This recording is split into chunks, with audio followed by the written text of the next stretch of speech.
Cambridge ಶಾಲೆಯಲ್ಲಿ ವಿದ್ಯಾರ್ಥಿನಿಯ ಮೇಲೆ ಲೈಂಗಿಕ ದೌರ್ಜನ್ಯವನ್ನು ಖಂಡಿಸಿ ದಲಿತ ಸಂಘಟನೆಗಳು ಹಾಗೂ ಬಿಜೆಪಿ ಕಾರ್ಯಕರ್ತರು ಪ್ರತಿಭಟನೆ ನಡೆಸ್ತಾ ಇದ್ದಾರೆ. ಸಿ.ವಿ. ರಾಮನ್ ನಗರದ ಶಾಸಕ ರಘು ನೇತೃತ್ವದಲ್ಲಿ ಪ್ರತಿಭಟನೆ ನಡೆಯಿತು. ಬ್ಯಾರಿಕೇಡ್ ಮುರಿದು ಪ್ರತಿಭಟನಾಕಾರರು ಶಾಲೆಯ ಒಳಗೆ ನುಗ್ಗಲು ಯತ್ನಿಸಿದರು. ಇತ್ತ ವಿವಿಧ ಕಾಲೇಜು ವಿದ್ಯಾರ್ಥಿಗಳು ಕೂಡ ಪ್ರತಿಭಟನೆಯನ್ನು ನಡೆಸ್ತಾ ಇದ್ದಾರೆ.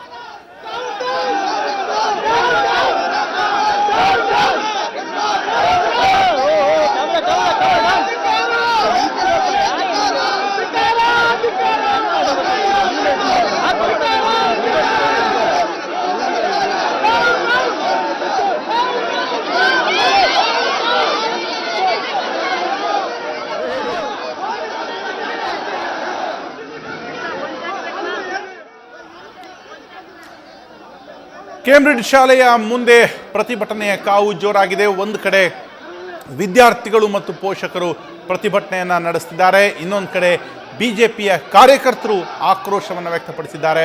ಹಾಗೆ DSS ಕಾರ್ಯಕರ್ತರ ಆಕ್ರೋಶ ಇನ್ನೊಂದು ಕಡೆ ಆದರೆ ಅವರೊಂದಿಗೆ ಹೆಚ್ಚುವರಿ ಪೊಲೀಸ್ ಆಯುಕ್ತ ಅಲೋಕ್ ಕುಮಾರ್ ಮಾತುಕತೆಯನ್ನು ನಡೆಸ್ತಿದ್ದಾರೆ. ಒಟ್ಟಾರೆಯಾಗಿ ಜೀವನ್ ಭೀಮಾ ನಗರದ ಈ ಒಂದು ಶಾಲೆಯಲ್ಲಿ ನಿನ್ನೆ ನಡೆದಂತಹ ಒಂದು ಲೈಂಗಿಕ ದೌರ್ಜನ್ಯ, 6 ವರ್ಷದ ಪುಟ್ಟ ಮಗುವಿನ ಮೇಲೆ ನಡೆದಂತಹ ಲೈಂಗಿಕ ದೌರ್ಜನ್ಯವನ್ನು ಖಂಡಿಸಿ ಸ್ಥಳೀಯರು, ಶಾಲೆಯ ವಿದ್ಯಾರ್ಥಿಗಳ ಪೋಷಕರು, ವಿದ್ಯಾರ್ಥಿಗಳು, ಬಿಜೆಪಿಯ ಕಾರ್ಯಕರ್ತರು ಕೂಡ ಬಹುದೊಡ್ಡ ಸಂಖ್ಯೆಯಲ್ಲಿ ಅಲ್ಲಿ ಪ್ರತಿಭಟನೆಯನ್ನು ನಡೆಸ್ತಿದ್ದಾರೆ. ಕಳೆದ 4 ತಿಂಗಳಲ್ಲಿ ನಡೆದಂಥ 4ನೇ ಅತ್ಯಾಚಾರ ಪ್ರಕರಣ ಇದಾಗಿದ್ದು ಸರ್ಕಾರ ಎಚ್ಚೆತ್ತುಕೊಳ್ಳಬೇಕಾಗಿದೆ. ಜನ ತಾಳ್ಮೆಯನ್ನು ಕಳೆದುಕೊಳ್ಳುವ ಮುಂಚೆಯೇ ಸರ್ಕಾರ ಇದೆಲ್ಲದಕ್ಕೂ ಒಂದು ಸೂಕ್ತ ನಿರ್ಧಾರವನ್ನು ಕೈಗೆತ್ತಿಕೊಳ್ಳಬೇಕಾಗಿದೆ. ಈ ನಿಟ್ಟಿನಲ್ಲಿ ಈಗಾಗಲೇ ನಿನ್ನೆ ನಡೆದಂತಹ ಘಟನೆಯನ್ನು ಖಂಡಿಸಿ ಅಲ್ಲಿನ ಸಾರ್ವಜನಿಕರು ಭಾರಿ ದೊಡ್ಡ ಸಂಖ್ಯೆಯಲ್ಲಿ ಕೇಂಬ್ರಿಡ್ಜ್ ಶಾಲೆಯ ಮುಂಭಾಗದಲ್ಲಿ ನೆರೆದಿದ್ದಾರೆ. ಒಂದು ಕಡೆ ವಿದ್ಯಾರ್ಥಿಗಳು, ಪೋಷಕರು ಪ್ರತಿಭಟನೆಯನ್ನು ನಡೆಸ್ತಿದ್ದಾರೆ, ಇನ್ನೊಂದು ಕಡೆ ಬಿಜೆಪಿ ಕಾರ್ಯಕರ್ತರು ಅಲ್ಲಿನ ಬ್ಯಾರಿಕೇಡನ್ನು ಮುರಿದು ಶಾಲೆಯ ಒಳಭಾಗಕ್ಕೆ ಹೋಗುವ ಪ್ರಯತ್ನವನ್ನು ಮಾಡಿದ್ರು. ಇನ್ನೊಂದು ಕಡೆ ಪ್ರತಿಭಟನಾ ನಿರತ DSS ಕಾರ್ಯಕರ್ತರನ್ನ ಅವರೊಂದಿಗೆ ಮಾತುಕತೆಯನ್ನು ಹೆಚ್ಚುವರಿ ಪೊಲೀಸ್ ಆಯುಕ್ತ ಅಲೋಕ್ ಕುಮಾರ್ ನಡೆಸ್ತಿದ್ದಾರೆ. ಒಟ್ಟಾರೆಯಾಗಿ ಆ ಪರಿಸರದಲ್ಲಿ ಒಂದು ರೀತಿಯ ಪರಿಸ್ಥಿತಿ ಉದ್ವಿಗ್ನ ಅಂತಲೇ ಹೇಳಬಹುದಾಗಿದೆ. ಪುಟ್ಟ ಬಾಲಕಿಯ ಮೇಲೆ ನಡೆದಂತಹ ಲೈಂಗಿಕ ದೌರ್ಜನ್ಯವನ್ನು ಖಂಡಿಸಿ ಅಲ್ಲಿ ದೊಡ್ಡ ಪ್ರಮಾಣದ ಪ್ರತಿಭಟನೆ ನಡೀತಾ ಇದೆ. ಈಗಾಗಲೇ ಪ್ರತಿಭಟನೆಗೆ ವಿದ್ಯಾರ್ಥಿಗಳ ಪೋಷಕರು, ಬಿಜೆಪಿಯ ಕಾರ್ಯಕರ್ತರು ಹಾಗೆ ಹಲವಾರು ಸಂಘ ಸಂಸ್ಥೆಗಳು ಕೂಡ ಪ್ರತಿಭಟನೆಯನ್ನು ನಡೆಸ್ತಾ ಇದೆ.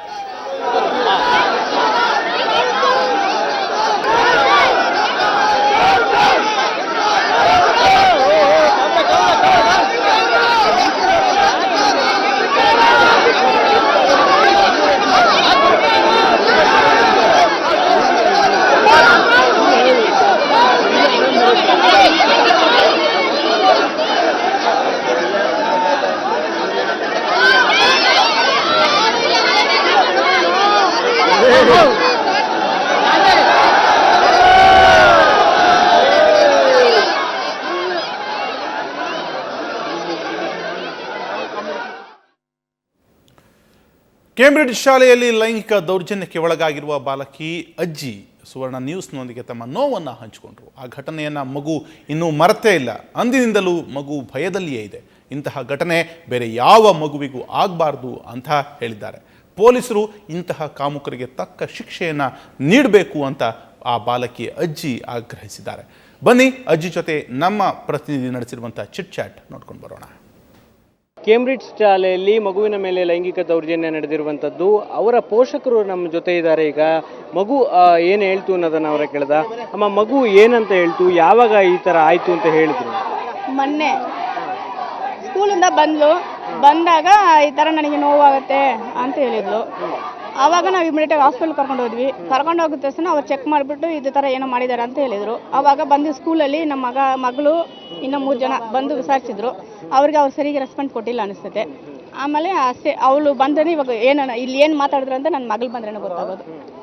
ಮಗು ಕಂಡೀಷನ್ ಇವಾಗ ಹೇಗಿದೆ? ಈಗ ಮಗು ಏನು ಆರೋಗ್ಯವಾಗಿದೆ? ಭಯ ಪಟ್ಟಿದ್ದಾಳೆ, ಭಯ ಇದೆ ಮಗುಗೆ.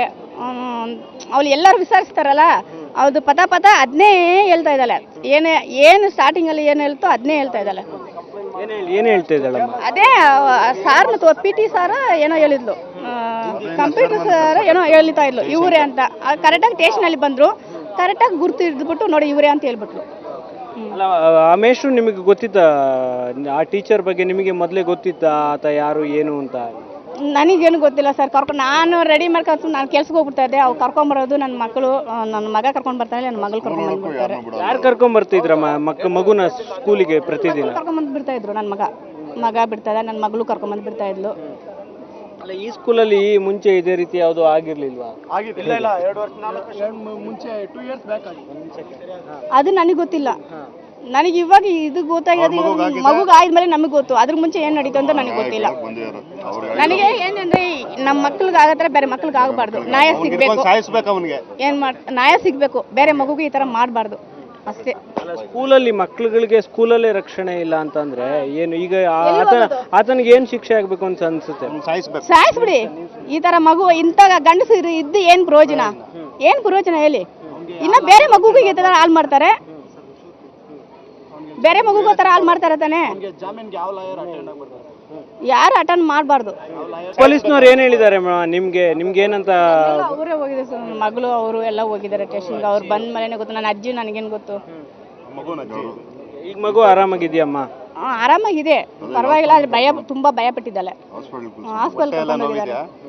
ನೋವಿದೆ ತುಂಬಾ. ಇದು ಮಗುವಿನ ಅಜ್ಜಿ ಹೇಳ್ತಾ ಇರುವಂತ ಮಾತು ಏನಂದ್ರೆ, ಮಗು ಸಾಕಷ್ಟು ಎದುರುಕೊಂಡಿದೆ, ಮತ್ತೆ ಮಗುವಿಗೂ ಕೂಡ ಸಾಕಷ್ಟು ಗಾಯ ಕೂಡ ಆಗಿದೆ, ಮತ್ತೆ ಆತನಿಗೆ ಶಿಕ್ಷೆ ಆಗ್ಬೇಕು. ಈ ರೀತಿಯ ಘಟನೆ ಬೇರೆ ಯಾವ ಮಕ್ಕಳಿಗೂ ಆಗ್ಬಾರ್ದು ಅನ್ನೋ ಮಾತನ್ನ ಅವರ ಪೋಷಕರು ಹೇಳ್ತಾ ಇರುವಂತದ್ದು. ಕ್ಯಾಮ್ರಾ ಪರ್ಸನ್ ಅನಿತ್ ಜೊತೆ ಶಶಿಶೇಖರ್, ಸುವರ್ಣ ನ್ಯೂಸ್, ಬೆಂಗಳೂರು.